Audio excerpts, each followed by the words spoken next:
I I make. make I make I make dinner, and then I lunch.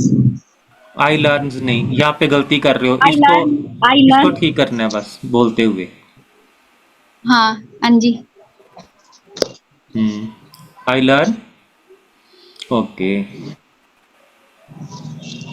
ठीक है। हम्म। Okay, तो तान्या अब इसी को आप यूज करो नेगेटिव में कि मैं ना तो सुबह उठती हूँ जल्दी, ना मैं खाना बनाती हूँ, ना ही मैं ठीक टाइम पे सोती हूँ, ना ही मुझे मैं पढ़ती हूँ। सारा कुछ नेगेटिव में बनाओ इसे फटाफट से। Uh, I don't wake up early in the morning. Hmm. Then I don't make breakfast for me and my family. Hmm. Then I don't go to school. Very good. I don't came home सुनो सुनो सुनो, breakfast for. यहाँ पे does नहीं आएगा? हाँ जी। Does क्यों आएगा बताओ हाँ, यहाँ पे? क्योंकि जो सिंगुलर नाउन होते हैं उनमें हमारा डज का यूज होता है। डज का यूज होता है, वाई डज तान्या। ठीक है, तो हम्म। आपने डज का यूज करना है, हमने बोलने के लिए हैबिचुअल होना है। ठीक है ना, इंग्लिश यही है, हैबिचुअल होना उसका। ठीक है, ओके। अच्छा तान्या, इसके साथ दो वर्ड्स मैं आपको देता हूँ। एक होता है कि जिसे मैं कहता हूँ ना, तान्या को एक अक्षर दिया, उसको मिला नहीं, तो मैं उसे कहता हूँ उसे डिक्शनरी में ढूंढ के लेके आओ या इंटरनेट पे सर्च करो। तो उसके लिए क्या वर्ड बोलेंगे? एक बहुत अच्छा वर्ड है, साथ में आप इसे लिख भी लेना। बोलो क्या हो सकता है? कि तान्या ये वर्ड तो आपको मिला नहीं, आप इसे डिक्शनरी में ढूंढो, इसे आप इंटरनेट पे ढूंढो।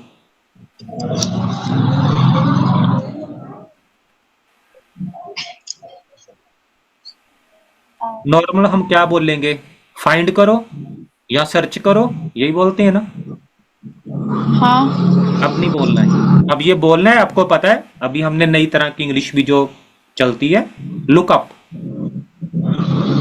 लुका। ठीक है, क्या बोलेंगे? Look up.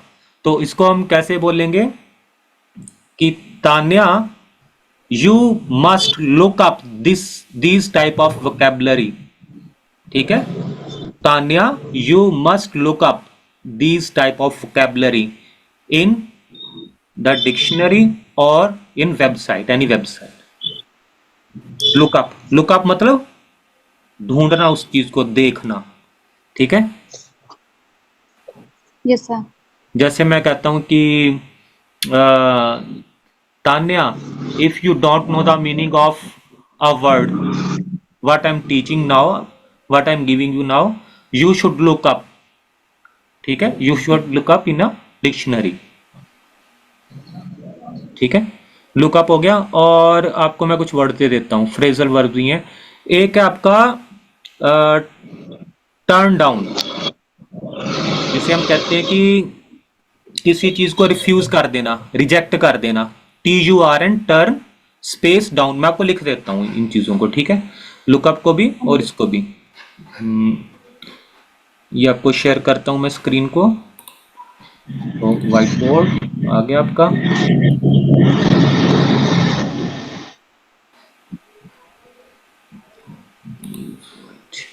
हाँ, ये आपको दिखाई दे रहा होगा, तो यहाँ पे मैं इधर करता हूँ लुकअप, नीचे लिख देता हूँ लुकअप। लुकअप का मतलब क्या होता है?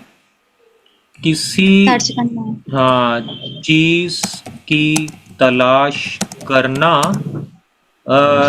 जैसे कि डिक्शनरी में या इंटरनेट पे। ठीक है, लुकअप। ओके, दूसरा हमारा टर्न डाउन। टर्न डाउन किस लिए? किसी चीज को रिफ्यूज करना, रिफ्यूज करना, रिजेक्ट करना।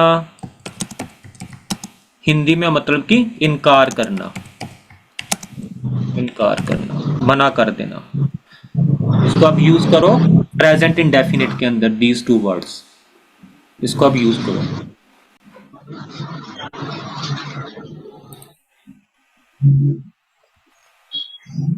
ठीक है, इनको आप यूज करने की कोशिश करो।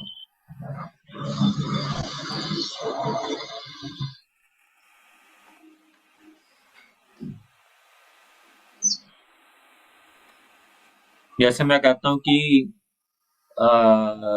She she was offered the job but she turned it down. ठीक है, she turned it down because she got a better job. ठीक है, और she got a better job offer elsewhere, कहीं और उसको जो जॉब की ऑफर थी उसको कहीं और मिल गई। ठीक है, टर्न डाउन, ये दो वर्ड्स हैं। रोज के मैं आपको दो वर्ड्स भी साथ में दूंगा आपको कराने के लिए, तो इसको अपने ये तब तक नहीं आएंगे जब तक आप इसे यूज नहीं करोगे। ठीक है, Yes, sir. Okay. Yes, sir. और साथ में आपको फ्रेजल वर्ब और इडियम्स जो है, ये जो दो थे ये क्या थे, ये इडियम नहीं है, फ्रेजल वर्ब्स के अंडर आती हैं चीजें। न्यू न्यू वर्ड्स जो हाँ चलते हैं वो हमारे इसके अंदर आते हैं। अच्छा, अब आपको दो वर्ड्स मैं देता हूं इडियम्स के। ठीक है, तो इसको आपने यूज करना है। फर्स्ट इडियम है piece of cake. Piece of cake, इसका मतलब होता है कि something very easy to do, कोई चीज बहुत आसानी से हो जाना, मिल जाना। जैसे आपको समझो कि आपको एकदम से गौरव सर मिल गए, गौरव सर इंडिया है, एकदम से आपको गौरव सर मिल गए, तो ये आपके लिए क्या था, एक आपके पास ऐसी अपॉर्चुनिटी थी जो आपको एकदम इजीली आपको मिल गई, प्राप्त हो गई। ठीक है, तो इसको हम कहेंगे कि to learn English from a better teacher is a piece of cake. ठीक है, अब जैसे आपके पास अपना घर है, आपको वहां पे उत्तराखंड में नहीं बनाना पड़ा, तो अब क्या कह सकते हो कि ये तो मेरे लिए पीस ऑफ केक था, बना बनाया मुझे मिल गया, बहुत इजी था मेरे लिए, पीस ऑफ केक। ठीक है, इसको याद करने का क्या तरीका है, केक जो होता है खाना आसान होता है या मुश्किल होता है अखरोट की तरह? अखरोट तो मुश्किल होता है, उसको तोड़ना पड़ता है, लेकिन पीस ऑफ केक क्या होता है, मुंह में डाला और भूल गया। हाँ जी।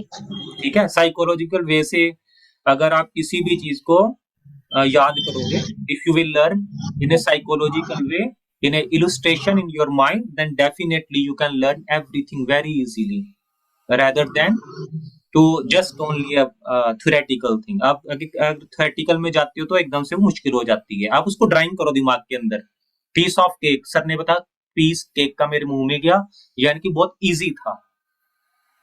ठीक है, मैं आपको इधर लिख भी देता हूँ piece of cake, PIECE, piece of cake. ठीक है, तो इसका मतलब है समथिंग वेरी इजी, कोई चीज बहुत आसानी से मिल जानी। ठीक है, I thought the test was going to be hard but it was a piece of cake, मैंने सोचा था कि टेस्ट बहुत हार्ड होगा लेकिन ये तो बहुत आसान निकला। ठीक है, ओके। दूसरा है आपका अच्छा, जैसे आप बात करते करते हिचकिचाते हो कहीं पे, है ना, होता है ना तानी, आपके साथ मैंने नोट किया हाँ जी। है ना, तो अच्छा, अब उसके लिए क्या इंग्लिश है, आप सोशल, सामाजिक, जैसे सोशल होता है, आप कहीं जाते हो, मीटिंग में जाते हो, या कोई ग्रुप खड़ा है, किसी का बच्चों का ग्रुप खड़ा है, स्टूडेंट्स का है या कबड्डी का, तो आप वहां पे जाके बातचीत शुरू करते हो, उस चीज को आप क्या कहोगे कि यार मुझे ये अभी करना चाहिए, मुझे बीच में जाके बात घुस के बात करनी चाहिए, हेजिटेशन रिमूव करनी चाहिए।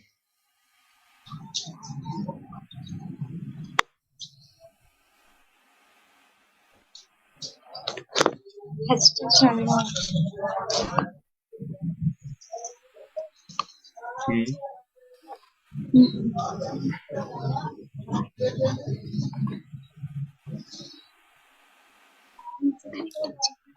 चलो मैं बता देता हूँ, ब्रेक द आइस। अभी भी आप जो हेजिटेशन कर रहे हो, वो बहुत ज्यादा हेजिटेशन क्यों कर रहे हो, क्योंकि आपको आपने ब्रेक नहीं किया आइस को।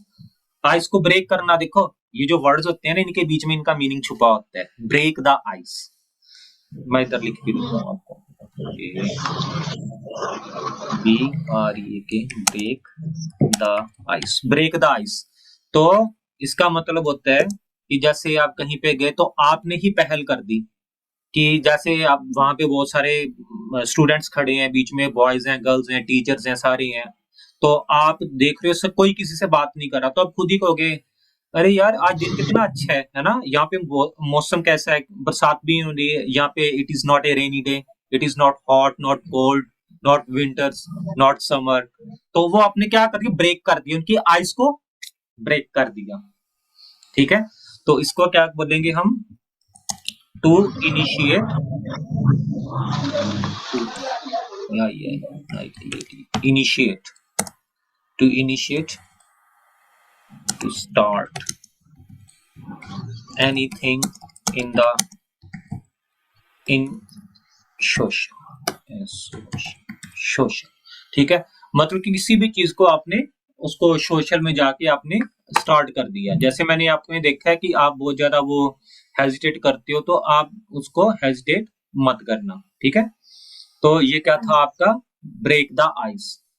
ठीक है, एक सामाजिक परिस्थिति में बातचीत शुरू करना, सिंपल हिंदी में बोलूं तो एक सामाजिक परिस्थिति में बातचीत शुरू करना। तो चलो अब हम दोबारा से अपने उसकी तरफ आते हैं।